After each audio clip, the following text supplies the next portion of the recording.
Hola amigos y compañeros, ya estamos otra semana más aquí. Hoy vamos a hablar de los certámenes, de los concursos literarios. Vamos a dar esos pequeños trucos, esas pequeñas técnicas que podemos utilizar y que hoy las vamos a conocer. Pero antes quiero agradecer a todas las personas que esta semana se han suscrito a mi canal. A todas ellas, muchísimas gracias. Y para ellas me presento. Soy Montserrat Espinar, escritora y poeta. Bien, hoy he decidido hacer el vídeo desde aquí, en este rincón de mi casa, donde expongo algunos de los premios que he ganado en los últimos años. Algunos, como puede ser Eleanor Roosevelt, Villa de Mascaraque, Juan Martín Saura, Antonio Serrano del Olmo, Villa de Mazarrón, en fin, Castillo de San Fernando, Villa de Pedraza, unos cuantos, y entre ellos aquí expongo el primero que recibí en el 2015 en Barcelona, y bueno, es este. Me premiaron una obra a la que le tengo muchísimo cariño por el contenido y por ser la primera, que se titula Valiente. Bueno, pues en Sant Boi de Llobregat guardo un recuerdo maravilloso. Bien, ahora queremos explicar estas técnicas, esa forma de escribir un cuento para que llegue, para que eso que nos golpea por dentro llegue al lector. Pero antes de entrar en esas estrategias, en esas técnicas para que el mensaje entre, he elegido hoy, iremos leyendo, haciendo lectura de muchos otros. Hoy he decidido empezar por el premio, el relato ganador Asesinato, el relato premiado en el año 2016 en Villa de Mazarrón. Este relato fue premiado entre unos 900 escritores que también presentaron sus obras. Bueno, qué mejor manera que dar lectura para comprobar el porqué, para dar esa explicación de por qué este relato fue el ganador. Vamos allá. Asesinato 2016, primer premio Villa de Mazarrón. Y dice así: Manuel desenfundó el arma y disparó. Allí quedó el joven tendido, boca arriba, con los ojos entreabiertos y una ligera sonrisa en los labios. La muerte le sobrevino cuando había recuperado la ilusión, cuando había descubierto el placer que ofrece la risa, cuando había acariciado el amor más esperado. La casa de mi hermano era grande, pero el disparo fue capaz de llegar a cada rincón. El proyectil ondeó el macabro reclamo de su presencia, como si antes de perforar el cuerpo de aquel pobre hombre se hubiera parado en el aire recogido en un trágico rechinar. Todos los empleados acudieron al señuelo. Lo supe porque un trotar de zapatos recorrió la escalera principal hasta llegar al dormitorio. Yo estaba leyendo en la biblioteca y durante unos segundos contuve la respiración. Fue una parálisis involuntaria, como si, conteniendo mi fluir natural, también fuera capaz de detener lo sucedido. Sí, aquel disparo me llenó de miedo y no supe reaccionar. Aparté el libro en una esquina de la mesa, dejé las gafas encima y acudí tras las voces y los gritos. Caminé como deambulando por una casa que conocía a la perfección. Caminé como descubriendo con recelo cada estancia por la que pasaba. Caminé y llegué. Contemplé la escena desde el quicio de la puerta. El servicio se agolpaba arremolinado. Las mujeres gritaban espantadas y mi hermano temblaba sin ser capaz de dejar la pistola en ningún lugar. Dolores, mi cuñada, lloraba con la cara del joven entre sus manos. Lloraba y le besaba las mejillas. Lloraba y moría junto a él. Todo comenzó hace 2 meses. Dolores siempre fue una mujer melancólica, de ojos almendrados y caídos, como si el peso de una pena estirara de ellos, como si ellos fueran ya la propia tristeza. Incluso de joven, cuando se casaron hace más de 20 años, esa pose taciturna, siempre doliente. Ella era la hija del señor Antonio, el dueño de la imprenta donde trabajaba mi hermano.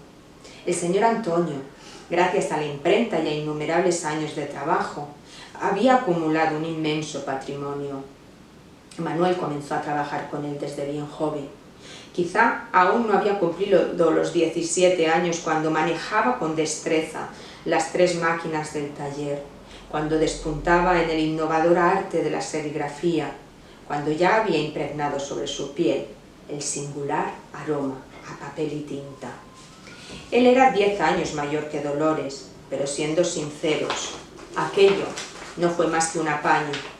Sí, Dolores estaba cerca de la treintena y la melancolía misteriosa que le había surgido pocos años atrás espantaba a cualquier hombre que quisiera siquiera plantearse una niña relación con ella. El padre, viendo cómo los años comenzaban a pesar sobre él y cómo los años no propiciaban la continuidad de su imprenta, vio en Manuel el candidato perfecto para su hija, si no tanto para el amor y la ilusión, sí para la persistencia de su negocio, un imperio al que no estaba dispuesto ver en decadencia mientras él tuviera un hálito de vida. Todo lo organizó el señor Antonio, sin contar con nadie. El primero en recibir la propuesta fue mi hermano, y cuando éste mostró su aprobación, reunió a su esposa y a su hija y comunicó la noticia. Fue eso lo que ocurrió. A Dolores no le preguntó, a Dolores no le dio la opción.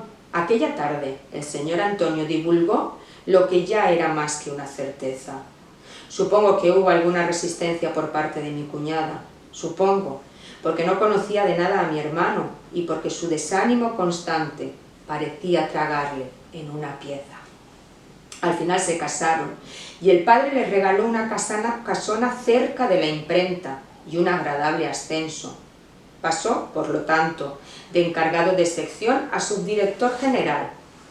Nosotros no teníamos padres y Manuel decidió que me marchara con ellos a la casona.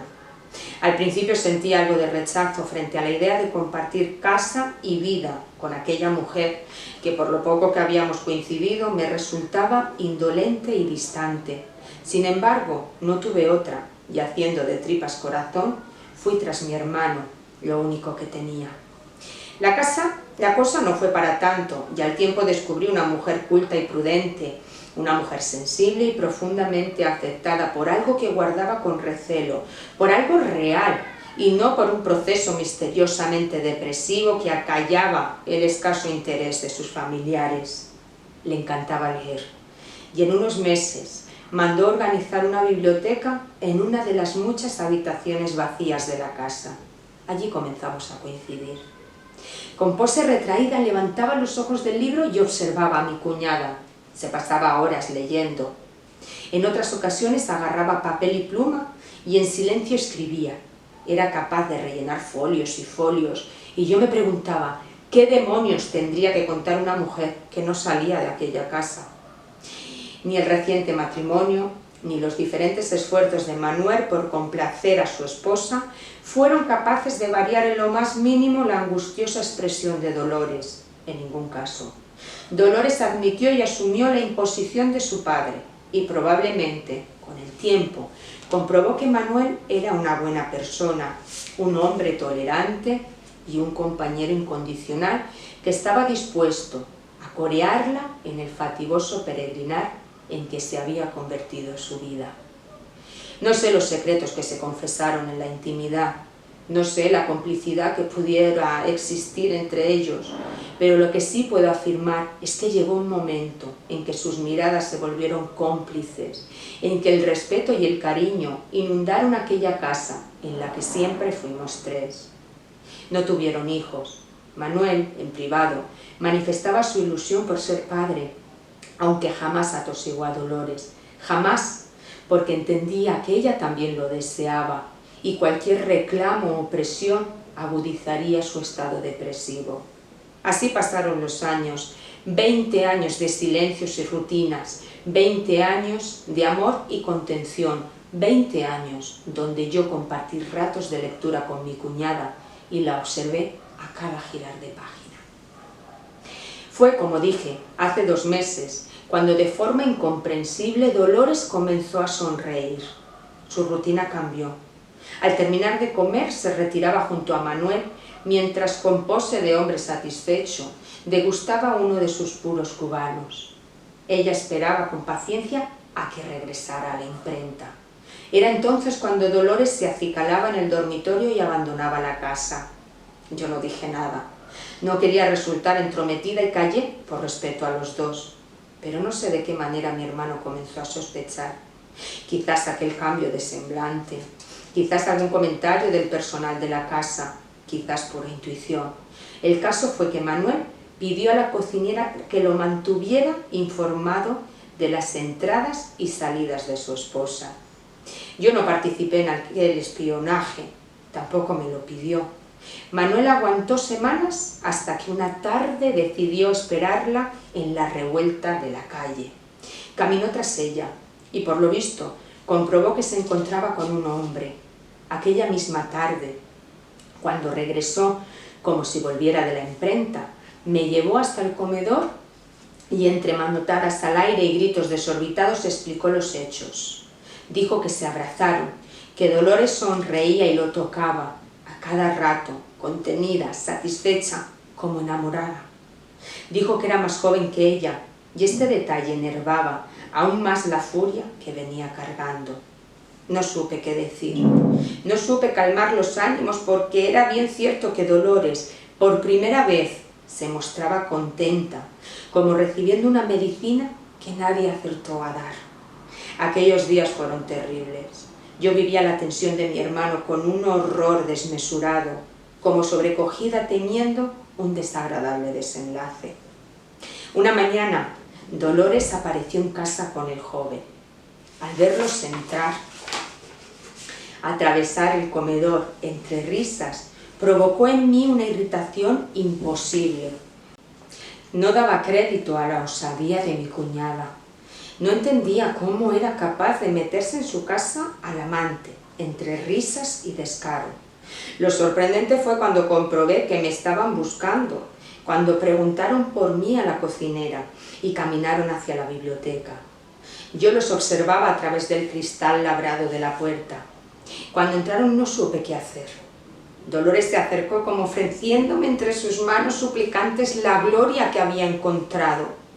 Me agarró por los hombros y confesó. Una tarde de abril, cuando regresaba a su casa, unos delincuentes la agarraron por detrás, la golpearon y la forzaron, la tomaron con violencia. Golpes, solo sintió golpes y humillación, desbaratada en su vergüenza, con un dolor hondo, como un roto inagotable, arrastró su cuerpo mancillado hasta su casa, con sus padres. Sin embargo, la ofensa y el escarnio se propició dentro de su hogar, cuando descubrieron que la habían preñado y la obligaron a ocultarlo, cuando la forzaron a parir sola en un cuarto evitando así posibles rumores, cuando impusieron el abandono y el inalcanzable olvido. Ellos olvidaron, claro que olvidaron, porque ellos no se deshicieron más que de una vergüenza, pero Dolores jamás borró el dolor de su cuerpo. Dolores jamás borró su carne multiplicada. Dolores jamás borró el calor de su hijo sobre su pecho. ¿Olvidar? Absurda intención si algún día fue capaz de insinuarse. Dolores lo acercó a mí y lo ofreció para que lo besara. Lo besé y lo abracé. Y compartí la inmensa alegría que entregaba, desconocida para todos. Mañana se lo explicaré a Manuel. Mañana vendrá mi hijo y le diré quién es. Mañana no habrá misterios. Mañana no habrá misterios. Dolores no quería secretos. Entendía lo comprometido de los hechos y necesitaba fuerzas y prudencia. Necesitaba cuidado y acierto en las palabras. Aquella tarde lo tenía claro. Aquella tarde había perfilado cada argumento, cada letra para ofrecérselas al día siguiente a Manuel. Ahora estaba yo mirando desde el quicio de la puerta. Nadie pudo evitar lo ocurrido. Nadie se imaginó aquel desenlace. Dolores pedía una ambulancia a gritos y Manuel temblaba, poseído en un cuerpo que pronto empezaría a rechazar. El muchacho ya no respiraba. pero la madre no se resignaba a perder lo que aún estaba encontrando. La escena era a cada minuto la misma: una mujer extasiada, un hombre convulso y un hijo muerto. Cuando se oyó la sirena de la policía y la ambulancia, el personal de la casa abandonó la habitación. Fue entonces cuando entré y abracé a mi cuñada. Ella no quería consuelos inventados, porque cualquier cosa que le hubiéramos ofrecido en aquel dramático momento hubiera sido eso, un parche inservible. Me acerqué a mi hermano y le quité el arma. La dejé sobre la mesilla y salí del dormitorio. Al rato vi cómo bajaban el cadáver cubierto con una sábana y cómo se llevaban a Manuel esposado. ¿Quién demonios organiza las historias de nuestras vidas? Qué macabro ser agarró a Dolores y a estirones le agachó la mirada. Qué suerte provoca un abandono temprano y una muerte a los 24 años.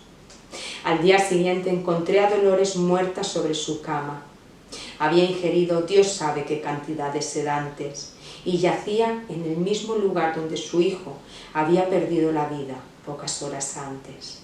Le cerré los ojos y me despedí de ella, maldiciendo por lo bajo la mala suerte que tienen algunos. Continúo en la casa, continúo habitando el regalo que unos tiranos entregaron a Manuel. No he vuelto a entrar en el dormitorio principal y poco a poco me he ido encarcelando hasta quedar prisionera en la biblioteca, el único lugar de la casa que me miente ofreciéndome otras vidas. A veces me sorprendo a mí misma, volteando las hojas y levantando la mirada en busca de Dolores, hasta que por fin he determinado respetar su muerte, la única decisión que se le permitió tomar. Un relato conmovedor, un relato que me da muchísima alegría leerlo en alto mucho más y compartirlo con vosotros es una emoción. Así que, si os ha gustado, suscribiros a mi canal, porque en el próximo vídeo vamos a dar las claves para escribir un relato que llegue, un relato que impacte.